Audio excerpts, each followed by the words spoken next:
Kita mau kasih lihat ada satu artikel, ini dia yang akhirnya menjadi viral juga di media sosial yang terjadi. Ada dugaan seperti ini. Finalis Miss Universe Indonesia bongkar pelecehan saat body check, diraba dan difoto tanpa busana. Oke, buat Rati, Lola dan juga Jelita, mungkin boleh diceritain sama kita what happened, apa yang terjadi sampai akhirnya kalian merasa ini harus dilaporkan ke pihak polisi. Kalau Rati sendiri. Oke, kalau dari aku sendiri mungkin ini dari pengalaman aku ya, karena emang setiap finalis mempunyai pengalaman yang berbeda.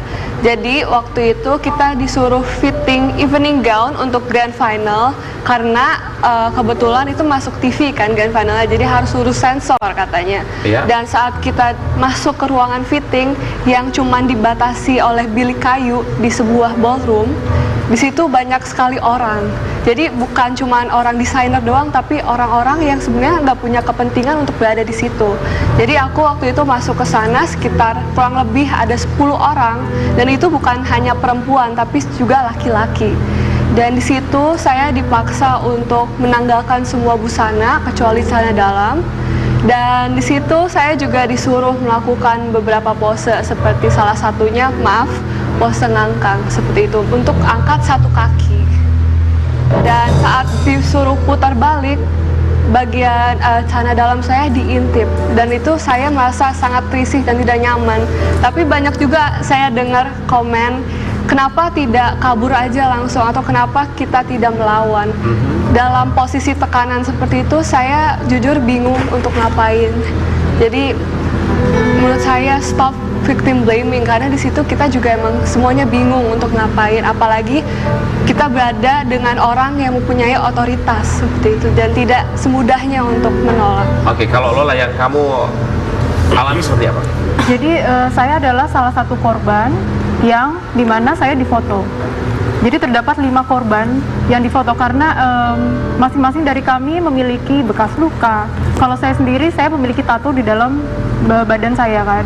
Nah, saat itu mereka memang berkedok untuk fitting, which is saat itu baju saya itu sudah selesai, gaun saya. Terus saya tanyakan kembali, tapi kan Kak, gaun saya sudah selesai. Terus mereka bilang, oh nggak apa-apa, fitting lagi sekali lagi. Baik, jadi agendanya yang kamu ketahui saat itu adalah fitting? Malah nggak ada di rundown sebenarnya. Oke, kemudian jadilah body check. Sebetulnya body check barangkali hal yang biasa ya. Correct me if I'm wrong, koreksi saya kalau salah. Body check dalam pageant, untuk beauty pageant hal yang biasa, tapi ada batasan-batasan tertentu. Betul. Ya kan? Kamu difoto saat itu? Iya, saat itu saya difoto. Jadi begitu saya masuk dalam bilik itu, di dalam itu terdapat 2 laki-laki dan 4 perempuan. Oke, baik. Ketika body check dan kamu difoto, apa yang masih menempel di tubuh kamu? Hanya pakaian dalam bagian bawah.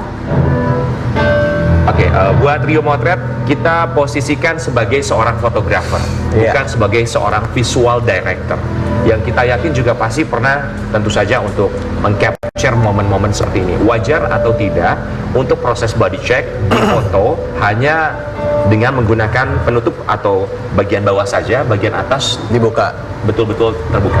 Itu tidak wajar, karena kalau menurut saya prosedur body check itu memang ada di dunia pageant. Teman-teman saya kebetulan juga banyak, ada yang memiliki pageant juga, ada juga yayasan-yayasan lain yang memberikan informasi tersebut, bahwasannya kalau mau ada body check itu harus di ruangan tertutup rapat. Betul. Dan dicek oleh perempuan yang berjenis kelamin sama, Ya. dan juga kompeten di bidang medis. Betul. Gitu. Lalu tidak boleh ada proses foto memoto, tidak boleh ada CCTV, dan tidak boleh ada orang lain yang nontonin. That's it. Hanya dicatat bagian-bagian mana yang mungkin sekiranya ada tato, ada luka, atau mungkin ada koreng gitu. That's it.